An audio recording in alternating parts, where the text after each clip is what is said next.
Қазақ сөзді құдіреті күш деп таныған халық. 90 ауыз сөздің тобықтай түйіні бар.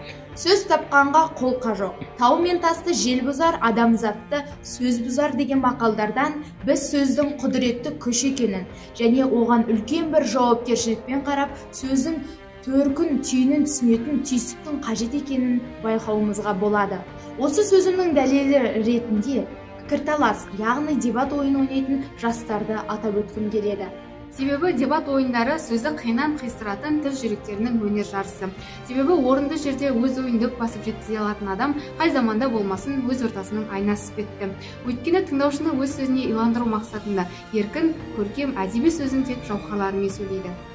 Дебат ұтымды ой, үздік образ, шешендік сөзді тудыратын даналар ойнайтын ойын. Дей келе, Тұрар Рысқұлов ауданы Құла мектеп гимназиясының дебат сүйер жастары эстафета Су ауданына